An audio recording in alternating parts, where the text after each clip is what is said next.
Assalamu alaikum wa rahmatullah wa barakatuh. Paix sur ceux qui suivent les guidés. Paix et bénédiction sur le prophète sallallahu alayhi wa sallam, sur ses compagnons, ses amis, sa famille, ainsi que sur tous ceux qui le suivront de bonne foi jusqu'au jour du jugement. Euh, Aujourd'hui, je lisais une déclaration d'Elon Musk qui disait, comme beaucoup de gens intelligents, on ne comprend pas bien ce qu'Israël cherche. Pour une personne du Hamas qui tue et tue 100 civils avec. Tout ça, ça va amener des ressentiments, ça va endurcir les gens, les radicaliser. Donc en fait, ils vont créer un mouvement encore plus dur et plus vengeur que le Hamas. Et il dit, je comprends pas ce qu'ils cherchent. Et beaucoup de gens, en fait, se disent ça. Ils disent, mais bon, le Hamas, les dirigeants sont à l'étranger, les combattants sont dispersés ou dans des tunnels ou dans des bunkers. Et qui ramasse, ben, c'est les gens, voilà, ce qu'on voit, les images abominables qu'on voit. Bref. Ben, en fait, c'est parce que les gens comprennent pas bien les motivations. La motivation, en fait, ça a toujours été de pousser au conflit en rendant la vie impossible aux gens, de façon à ce que, justement, les musulmans dérapent et peuvent être désignés comme des terroristes. C'est une méthode qui est employée, pas seulement là, en général. C'est-à-dire, quand on veut diaboliser quelqu'un, on doit le pousser à devenir diabolique.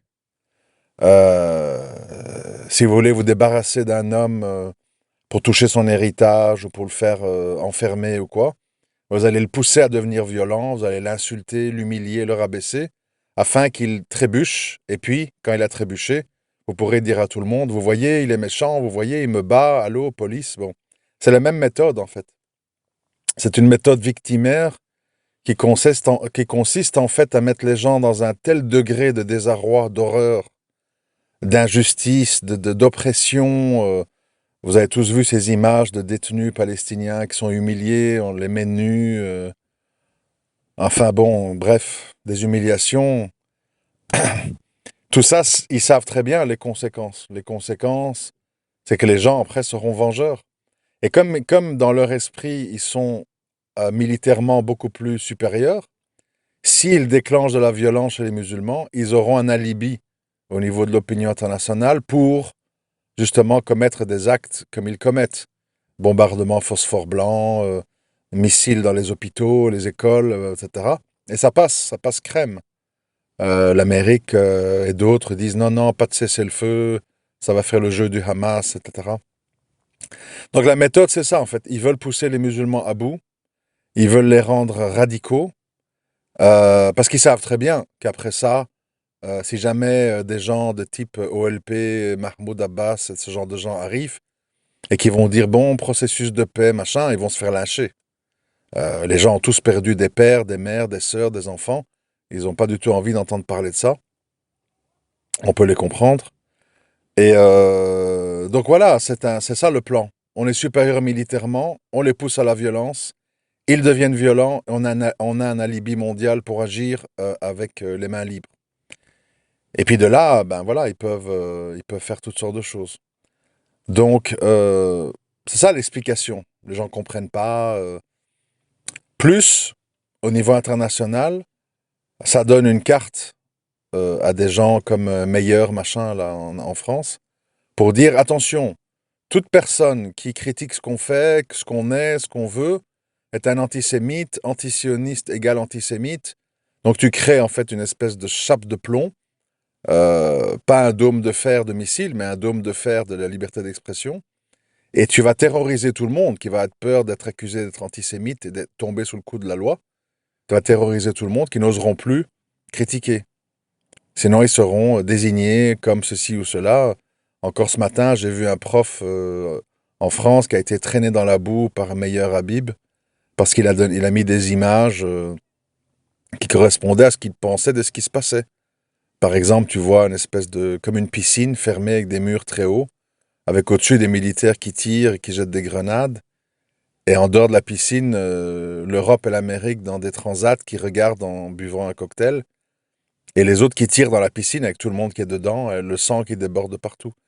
Donc en fait, maintenant, toute critique, c'est de l'antisémitisme, parce que toute personne intelligente, démocrate, humaniste, etc., est avec Israël, est avec l'Ukraine, est avec les vaccins, etc. C'est toujours la même chose, hein. C'est la même chanson, mais avec différents sujets.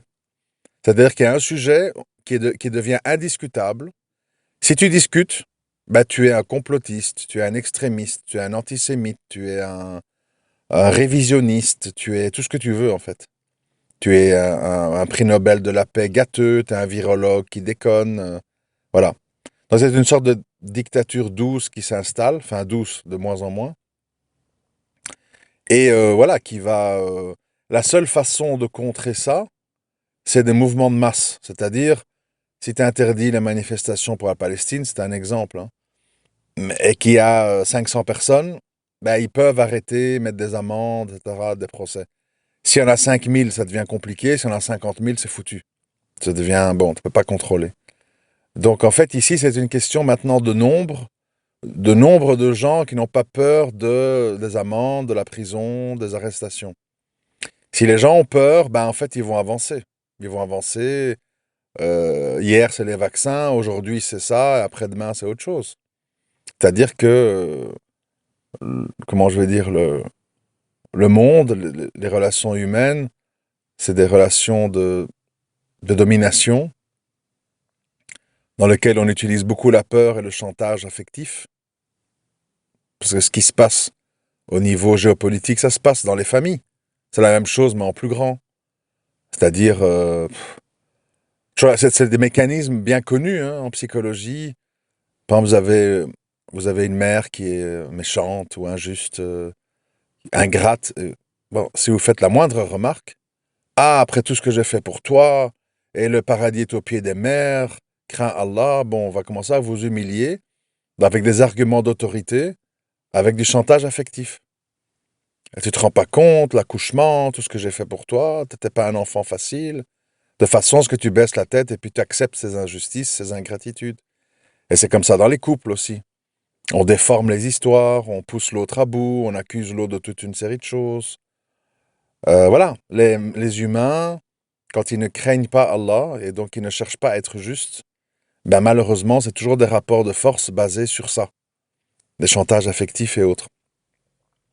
Et ici, bon, c'est la même chose. Bon, ce qui est hallucinant à notre époque, c'est que ça fonctionne. Ça a fonctionné avec les vaccins, avec l'Ukraine, maintenant avec ça. Ça n'arrête pas, en fait. C'est parce que l'humain est une créature normative qui veut s'insérer socialement et qui a peur de sortir du lot. Alors, pour que les gens qui ne sont pas d'accord n'aient pas peur, il faut qu'ils ne se sentent pas seuls.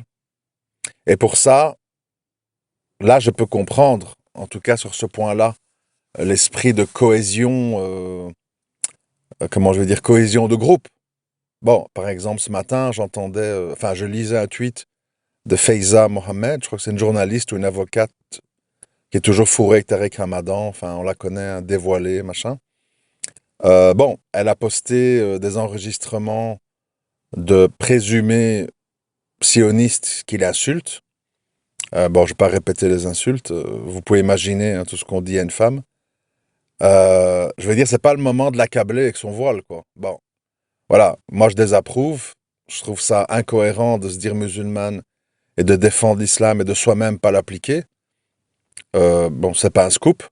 Maintenant, ici, on voit que l'ennemi, il tape tout le monde, qu'en fait. Il tape les pratiquants, les non-pratiquants, les plus ou moins ceci, les plus ou moins cela. Il se soucie pas de qui est pro-taliban, qui est tacharite, qui est chiite, qui... Bon, voilà. Donc, dans le cadre de choses où il faut faire le poids pour pas laisser des brebis isolées, égarées, il faut un minimum de cohésion. Ça, c'est sûr que, voilà.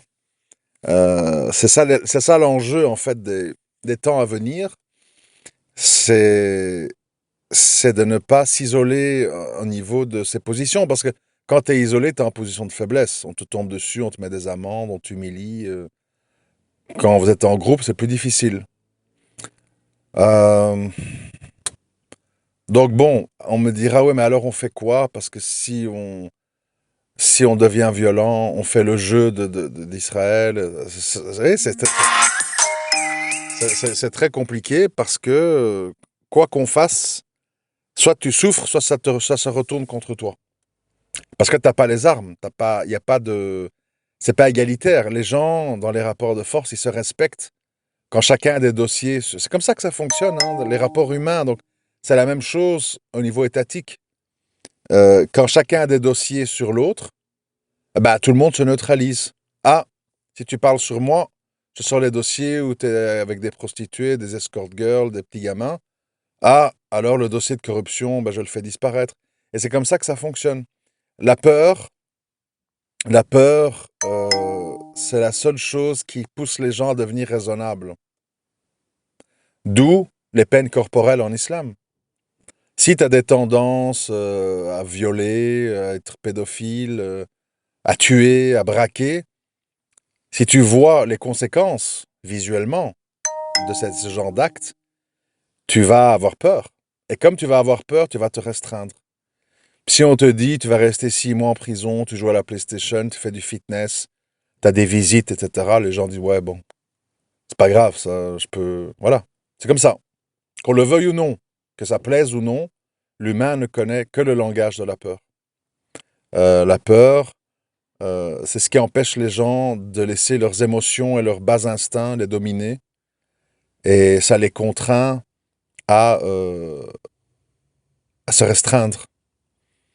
Ici, on voit en fait que Israël n'a pas peur parce qu'ils savent que l'argent coule à flot depuis les États-Unis, ils savent qu'il y a des armes, ils savent qu'ils ont une supériorité militaire, donc ils se permettent tout et n'importe quoi. Et évidemment, quand le faible, le désarmé, le peu nombreux ose une action d'envergure, comme il y a eu, ben là, tous les qualificatifs sortent. Terroristes, extrémistes, radicalistes, barbares. Ils ont osé tuer nos enfants, nos femmes. Bon. Après, moi, je ne sais même pas ce qui est vrai du faux, hein, parce qu'on sait que dans la guerre, il y a beaucoup de mensonges. Ce que je sais, c'est que des missiles tombent sur des femmes et des enfants. Et ça, tout le monde s'en fout. C'est-à-dire, on revient toujours à la même chanson. Si tu filmes l'égorgement de 3 personnes, tout le monde hurle au scandale et à la barbarie. Si tu jettes des missiles dans un village qui a 300 morts en Kefta, ah ben ouais, c'est la guerre, des dégâts collatéraux. Bon, on connaît la chanson, hein, c'est pas nouveau. C'était comme ça avec l'Irak, l'Afghanistan. C'est toujours la même chose qui revient sans cesse. Et alors le fort, pour justifier ses actions, va toujours dire que le faible n'est pas éduqué, n'a pas de civilisation, n'a pas de morale, est un monstre. Il le déshumanise, il le diabolise, de façon à avoir l'approbation de tous pour faire ce qu'il a à faire. C'est des méthodes, je répète, psychologiques de manipulation mentale euh, qui sont dans la logique des choses, mais dans lequel il ne faut pas tomber quand on est une personne intelligente. D'un côté ou d'un autre, hein, peu importe. L'être humain intelligent doit refuser de se faire manipuler. Et savoir, ben, la guerre, c'est la guerre. Dans la guerre, malheureusement, plus tu es armé, ben, plus tu fais des dégâts, etc., etc. Et, et puis oui, quand t'es le petit, quand t'es le désarmé, eh ben, pour avoir des résultats, tu es parfois obligé d'avoir des méthodes un peu asymétriques. Voilà. Après, c'est pas question d'approuver, de pas approuver, c'est question de constater. Tu constates, tu réfléchis, tu analyses, et tu dis bon, et maintenant avec tout ce qu'il y a eu là, des milliers de morts, des parents qui ont perdu leurs enfants, des enfants qui ont perdu leurs parents, c'est quoi la prochaine génération? Ben, ça va être pire. Et tu finis jamais. Et le but, manifestement, c'est de pousser tout le monde à se radicaliser, ben, pour avoir des alibis pour faire des génocides. Et voilà, tous ces gens savent très bien ce qu'ils font, tout ça est très bien calculé. Et je me répète, hein, sans intervention divine, avec un événement inattendu de type Black Swan, signe noir, ben on est dans ce cycle de je te bombarde, tu te venges quelques années après, comme tu te venges, je te rebombarde, et on n'en finit jamais en fait. Jusqu'au moment où ben, soit tout le monde est mort, soit les gens sont déportés, réfugiés. Voilà, c'est ça, c'est ça l'objectif. Voilà, je voulais juste un petit peu commenter cette déclaration d'Elon Musk, parce qu'il n'est pas le seul à ne pas comprendre quel est le but de tout ça. Et j'espère que ça aura pu vous apporter quelques éclaircissements, Inch'Allah. Salam alaikum wa rahmatullahi wa barakatuh.